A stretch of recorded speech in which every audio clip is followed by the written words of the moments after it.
Assam cricket সন্থাৰ বাৰ্ষিক সাধাৰণ সভা সম্পন্ন গঠন হল অসম ক্ৰিকেট সন্থাৰ নতুন সমিতি সভাপতি পদত পুনৰ নিৰ্বাচিত তৰংগ গগৈ সম্পাদকৰ পদ অলংকৃত কৰিলে সনাতন দাসে শনিবাৰে বৰ্ষাপাৰাৰ প্ৰেক্ষাগৃহত অনুষ্ঠিত হল অসম ক্ৰিকেট সন্থাৰ বাৰ্ষিক সাধাৰণ সভা আৰু নিৰ্বাচন সভাৰ পাছতে আনুষ্ঠানিকভাৱে ঘোষণা কৰা হয় নতুনকৈ গঠিত অসম ক্ৰিকেট সন্থাৰ বিষয়ববীয়াৰ নাম সেই অনুসৰি সভাপতি তৰংগ গগৈ উপসভাপতি ৰমেন দত্ত সম্পাদক সনাতন দাস যুটীয়া সম্পাদক ৰাজিন্দৰ সিং কোষাধ্যক্ষ অনুপম ডেকা আৰু এপেক্স কাউন্সিলৰ সদস্য হিচাপে নিৰ্বাচিত হয় মুকুতানন্দ ভট্টাচাৰ্য তদুপৰি গভৰ্নিং কাউন্সিলৰ সদস্য হিচাপে নিৰ্বাচিত হয় ৰাজদীপ ওজা আৰু সুদীপ চক্ৰৱৰ্তী সকলো প্ৰাৰ্থীয়ে বিনা প্ৰতিদ্বন্দ্বিতাৰে নিৰ্বাচনত জয়লাভ কৰাৰ পাছত নৱনিৰ্বাচিত বিষয়ববীয়াসকলে অসম ক্ৰিকেট সন্থাৰ কাৰ্যালয়ত আনুষ্ঠানিকভাৱে কাৰ্যভাৰ গ্ৰহণ কৰে অসম ক্ৰিকেট সন্থাৰ প্ৰতিগৰাকী বিষয়ববীয়াক দায়িত্ব গ্ৰহণৰ সময়ত শুভেচ্ছা জ্ঞাপন কৰে বিচিচিআইৰ সচিব দেৱজিৎ শইকীয়াই ইফালে অসমত আৰম্ভ হ'ব অসম প্ৰিমিয়াৰ লীগ চমুকৈ APL অসম ক্ৰিকেট সন্থাৰ উদ্যোগত 2026 চনৰ পৰা অসম প্ৰিমিয়াৰ লীগ অনুষ্ঠিত কৰাৰ কথা ঘোষণা কৰিলে নৱনিৰ্বাচিত সভাপতি তৰংগ গগৈয়ে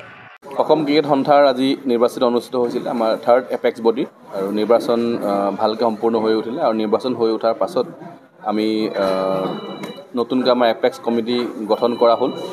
এপেক্স কমিটিত সভাপতি তৰংগ গগৈ সম্পাদক সনাতন দাস ডাঙৰীয়া উপসভাপতি ৰমেন দত্ত ডাঙৰীয়া ট্ৰেজাৰাৰ অনুপম ডেকা ডাঙৰীয়া সেক্ৰেটাৰী আমাৰ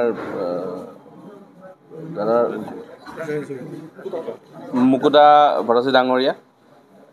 জইণ্ট সেক্ৰেটাৰী আমাৰ আগৰ ৰঞ্জী প্লেয়াৰ ৰাজেন্দ্ৰ সিং ডাঙৰীয়া আৰু এপেক্সৰ সদস্যটো ক'লোঁ আৰু দুজন আমি এবাৰ APL গভৰ্নিং বডিৰ মেম্বাৰ লৈছোঁ তাত চেয়াৰমেন ৰাজদীপ ওজা আৰু সদস্য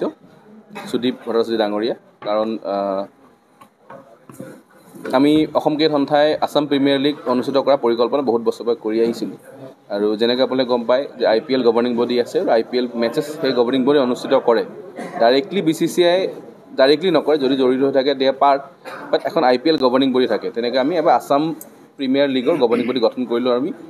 এই বছৰৰ পৰাই আমি আসাম প্ৰিমিয়াৰ লীগ অনুষ্ঠিত কৰা পৰিকল্পনা কৰি যাতে এই নতুন এপেক্সখনৰ কাৰ্যকলাপ আমি অসমৰ উঠি অহা প্লেয়াৰসকলৰ কাৰণে আমি এটা প্লেটফৰ্ম দিবৰ কাৰণে আসাম প্ৰিমিয়াৰ লীগ ইন্ট্ৰডিউচ কৰিছোঁ আৰু এইখনে নতুন এপেক্স বডি এই এপেক্স বডিটো 3 বছৰীয়া কাৰ্যকাল হ'ব আমি যোৱা 3 বছৰ কাৰ্যকালটো আজি সামৰণি হ'ল আৰু নতুন এপেক্সৰ দায়িত্ব ল'লে আজি এতিয়া সকলোৱে অফিচিয়েলি দায়িত্ব ল'ব আমাৰ ইলেকশ্যন সম্পূৰ্ণ হয় এয়া আজি মেইন এজেণ্ডা আছে ইফালে অসম ক্ৰিকেট সন্থাৰ নৱনিৰ্বাচিত বিষয়ববীয়াসকলক গামোচা ফুলৰ থোপা কৰমৰ্দনেৰে উষ্ম সম্ভাষণ জনালে শুভাকাংক্ষীয়ে তৃণমূল পৰ্যায়ৰ পৰা অসম ক্ৰিকেটৰ উন্নতিৰ পণ ল'লে নৱনিৰ্বাচিত সম্পাদক সনাতন দাসে মই নমস্কাৰ জনাইছোঁ আৰু মই যিমান পাৰোঁ মানে ক্ৰিকেট অসম ক্ৰিকেট সন্থাৰ উজ্জ্বল ভৱিষ্যত কামনা কৰিছোঁ আৰু যিমান পাৰোঁ গ্ৰাছফুট আসাম ক্ৰিকেট অকল আসাম ক্ৰিকেটে নহয় আমি মেইনলি আমি গ্ৰাছফুটটোকে আমি ডেভেলপমেণ্ট কৰিব লাগিব আৰু সেইটো কাম আমাৰ এই আজি 10 বছৰে চলি আছে অনাগত দিনতো সেইটো থাকিব গ্ৰাছফুট থাকিলেহে আমাৰ আসাম ক্ৰিকেট থাকিব গতিকে যিমান পাৰোঁ চেষ্টা কৰিম আপোনালোকৰ সহায় সহযোগিতা নিশ্চয় লাগিব আসাম ক্ৰিকেটক নহয় জানো ক্ৰীড়া অনুৰাগীৰ আশা নতুন সমিতিৰ নেতৃত্বত অসম ক্ৰিকেটে লাভ কৰক অন্য এক মাত্ৰা গগো স্পৰ্টছ এনিৰ তৰফৰ পৰাও এছিয়াৰ প্ৰতিগৰাকী নৱনিৰ্বাচিত সদস্যলৈ যাচিলো শুভেচ্ছা চিন্ময় বৰাৰ প্ৰতিবেদন Gogo sports any physical education বিষয়ত ডিগ্ৰী পাঠ্যক্ৰমৰ কাৰণে অসম তথা উত্তৰ পূৰ্বাঞ্চলৰ প্ৰথমখন শিক্ষানুষ্ঠান অভিৰুচি ইনষ্টিটিউট অৱ ফিজিকেল এডুকেশ্যন 2 বছৰীয়া ফিজিকেল এডুকেশ্যনৰ BPEd পাঠ্যক্ৰম আৰু 4 বছৰীয়া BPES পাঠ্যক্ৰমৰ বাবে নামভৰ্তি চলি আছে বিতংকৈ জানিবৰ বাবে আজি যোগাযোগ কৰক যোগাযোগৰ নম্বৰসমূহ হৈছে 9435100098 700222 33540 88765210988 ৱেবছাইট www.aipguwahati.in